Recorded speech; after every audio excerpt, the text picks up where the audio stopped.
শ্রাবণ মাস দেবাদিদেব মহাদেবের মাস। শ্রাবণ সংক্রান্তি এই বছর পড়েছে শনিবার দিন। এই দিনে দেবাদিদেব মহাদেবের নামে পূজা অর্চনার সাথে সাথে এই বিশেষ জিনিসটি পড়িয়ে দিলে আপনার জীবনের সমস্ত বাধা বিপত্তি ও গৃহের সমস্ত বাস্তু দোষ একসাথে পুড়ে যাবে। দেবাদিদেব মহাদেবের আশীর্বাদে আপনার জীবনের বাধা বিপত্তি দূর হবে এবং সকল মনস্কামনা হবে পূর্ণ। নমস্কার বন্ধুরা, আমি সুচরিতা সবাইকে স্বাগত জানাচ্ছি কিপ গ্রুমিং চ্যানেলে। বন্ধুরা, আশা করছি ঈশ্বরের আশীর্বাদে প্রত্যেকেই ভালো আছেন এবং সুস্থ আছেন। চলছে শ্রাবণ মাস। এই বছর অর্থাৎ 2024 সালে শ্রাবণ মাস পড়েছিল 17 জুলাই থেকে 17 আগস্ট পর্যন্ত। শ্রাবণ মাসের বেশ কিছুদিন পার হয়ে গেছে, সামনেই আসতে চলেছে শ্রাবণ সংক্রান্তি অর্থাৎ শ্রাবণ মাসের সর্বশেষ দিন। এই বছর শ্রাবণ সংক্রান্তি পড়েছে 17 আগস্ট, আগামী শনিবার। শ্রাবণ মাসের এই বড় শনিবারটিতে অবশ্যই পুড়িয়ে দেবেন এই বিশেষ জিনিসটি। এর ফলে আপনার ভাগ্যের আমূল পরিবর্তন ঘটবে, জীবনের বাধা বিপত্তিগুলো অনেকাংশেই দূর হয়ে যাবে। দেবাদিদেব মহাদেবের আশীর্বাদে অর্থপ্রাপ্তির যোগ তৈরি হবে এবং সকল মনস্কামনা পূর্ণ হবে। কিভাবে এই জিনিসটি করবেন সমস্ত কিছু আমি আজকের ভিডিওতে বলে দেব। তাই আমার সকল দর্শক বন্ধুদের অনুরোধ করব যে আজকের এই ভিডিওটি একদমই স্কিপ না করে সম্পূর্ণ দেখবেন। দেখার পর যদি ভালো লাগে তাহলে অবশ্যই কিন্তু একটি লাইক করবেন, কমেন্টসে লিখবেন হর হর মহাদেব এবং বন্ধুরা অবশ্যই ভিডিওটি শেয়ার করবেন আপনাদের নিকট আত্মীয় স্বজন এবং বন্ধু বান্ধবদের সাথে। চলুন বন্ধুরা, আসা যাক মূল পর্বে। বন্ধুরা, আপনারা যতই পরিশ্রম করে নিন, যদি ভাগ্য সহায় না থাকে এবং গৃহে যদি কোনো বাস্তু দোষ থাকে তাহলে কোনোভাবেই আপনার পরিশ্রম রং নিয়ে আসবে না এবং আপনি আপনার পরিশ্রমের ফল পাবেন না। হয়তো আপনি প্রচুর পরিশ্রম করে অল্প ফল পাবেন বা অল্প পরিমাণ অর্থ উপার্জন করতে পারবেন, যাতে আপনার জীবনযাত্রার মান উন্নত হতে পারবে না। গৃহের বাস্তু দোষ থাকলে পরিবারের রোগ জ্বালা অশান্তি লেগেই থাকবে। আপনি যত ভালো মেজাজেই আসুন না কেন, বাড়ি আসার পরে আপনার মন খারাপ হয়ে যাবে, অশান্তি আপনি অনুভব করতে পারবেন।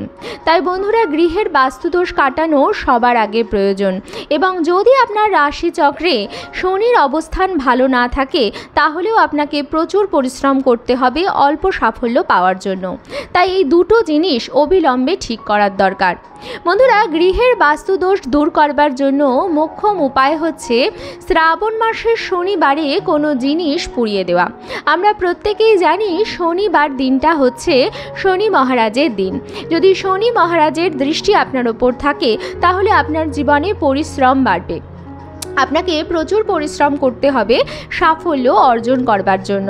তাই শ্রাবণ মাসের একটি শনিবারও শনি মহারাজের নামে আপনারা উপবাস করতে পারেন, এর ফলে সুফল পাবেন। এবং শ্রাবণ মাসের শনিবার দিন, বিশেষ করে আগামী যে বড় শনিবারটি আসতে চলছে, সেই দিনে শিবলিঙ্গে একটি বিশেষ জিনিস দিয়ে শিবলিঙ্গ অভিষেক করলেও অনেক ভালো ফল পাওয়া যায়।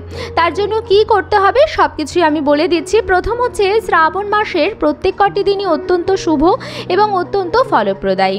শ্রাবণ সংক্রান্তির দিন খুব সকাল সকাল শয্যা ত্যাগ করবেন এবং শয্যা ত্যাগ করে বিছানায় বসেই আপনি দেবাদিদেব মহাদেবের নাম স্মরণ করবেন, কারণ শ্রাবণ মাস হচ্ছে মহাদেবের মাস। তারপর নিজের করতল দর্শন করবেন এবং ভূমি মাতাকে প্রণাম করে তারপরই নিজের পা মাটিতে ফেলবেন। সেদিন খুব সকাল সকাল স্নান সেরে নেবেন এবং দেবাদিদেব মহাদেবের পুজো অবশ্যই করে নেবেন। এই দিন মহাদেবের পুজোয় পঞ্চামৃত, কালো তিল, কালো রঙের অড়হর ডাল এবং নীলকণ্ঠ ফুল দিয়ে পুজো করবেন।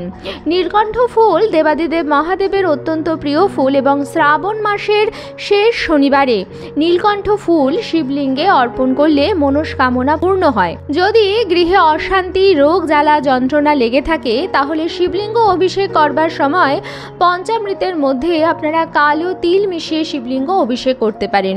যদি আপনার রাশিচক্রে শনির অবস্থানও ভালো না থাকে তাহলেও শিবলিঙ্গে কালো তিল অর্পণ করলে শনির অবস্থান ভালো হয়।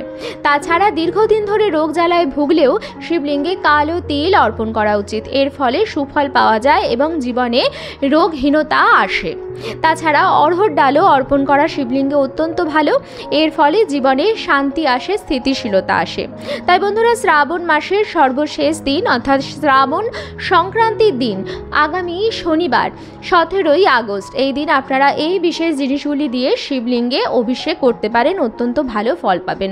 তার সাথে সাথে শিবলিঙ্গে বেলপাতা, নীলকণ্ঠ ফুল, ধুতুরা ফুল অর্পণ করতে ভুলবেন না। এবং দেবাদিদেব মহাদেবের প্রিয় সুগন্ধ হচ্ছে ধুনো, তাই ধুনোর গন্ধ অবশ্যই এই সময় জ্বালাবেন, ধুনো জ্বালাবেন, নারকেল ছোবড়া দিয়ে ধুনো জ্বালাবেন।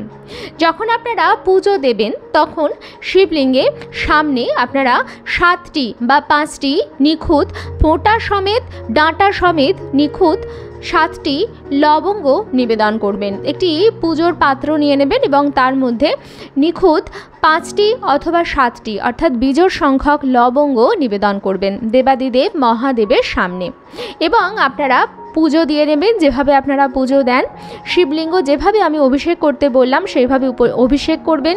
সেদিন নীলকণ্ঠ ফুল দিয়ে আপনার ঠাকুরের সিংহাসনের সমস্ত দেবী দেবতার পুজো আপনি দিয়ে নেবেন এবং পূজা অর্চনার পরে ঠাকুর ঘর আপনি ছেড়ে দেবেন। সেদিন সাত্ত্বিক আহার অবশ্যই গ্রহণ করবেন।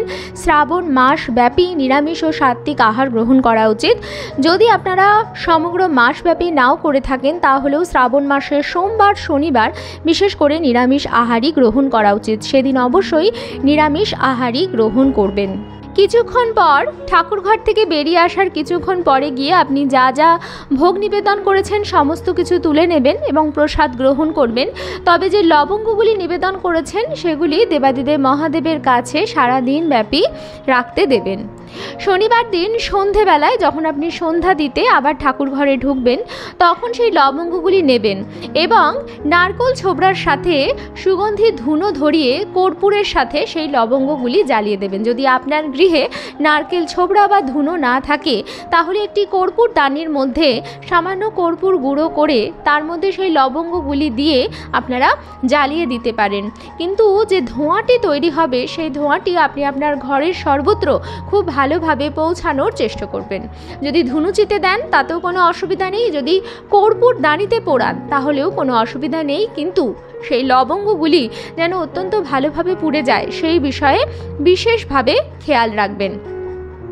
কর্পূরের সাথে সেই লবঙ্গগুলো মিশ্রিত যে ধোঁয়াটা তৈরি হবে সেটি আপনার প্রত্যেকটি ঘরে আপনি ঘোরাবেন। আপনার রান্নাঘর, আপনার বেডরুম, ড্রয়িং রুম সমস্ত ঘরে আপনি ভালো করে ঘোরাবেন। সেই সময় ঘরের দরজা জানলা কিছুক্ষণের জন্য আপনি বন্ধ রাখবেন।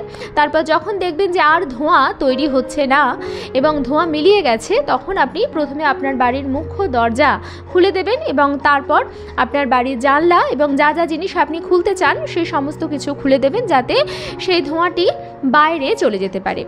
এই উপায়টি করলে আপনার গৃহে যদি কোনো বাস্তু দোষ থাকে সেটা একেবারেই দূর হয়ে যাবে।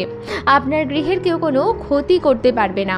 আপনার গৃহে যদি কোনো ব্যক্তির নজর দোষ থাকে তাহলে সেই নজর দোষও কিন্তু পুড়ে যাবে এবং এটি অত্যন্ত ভালো পরীক্ষিত প্রমাণিত উপায়। এই উপায়টি করে দেখতে পারেন। এই উপায়টি করা খুবই সহজ, না এটি কষ্টসাধ্য না এটি খরচ সাপেক্ষ। শুধু মনে ভক্তি ও নিষ্ঠা নিয়ে উপায়টি করুন এবং নিজের পরিবারের ভালোর জন্য উপায়টি করুন। তার সাথে সাথে দেবাদিদেব মহাদেবের কাছে পরিবারের মঙ্গল কামনা করুন যাতে সারা বছর ব্যাপী মহাদেবের আশীর্বাদ আপনার পরিবারের ওপর বর্ষিত হয় এবং কেউ আপনার পরিবারের কোনো ক্ষতি না করতে পারে। আজকের পর্বটি আমি এখানেই শেষ করছি। আশা করছি আজকের ভিডিওটি আপনাদের ভালো লাগলো এবং একটু হলেও উপকারে লাগলো। ভিডিওটি ভালো লাগলে অবশ্যই কিন্তু লাইক, কমেন্টস এবং শেয়ার করবেন বন্ধুরা। আর যদি চ্যানেলে নতুন হন তাহলে অবশ্যই চ্যানেলটিকে সাবস্ক্রাইব করে আমার সাথে থাকবেন। দেখা হবে কিপ গ্রুমিংয়ের নতুন আরও একটি পর্ব নিয়ে। সবাই খুব ভালো থাকবেন, সুস্থ থাকবেন।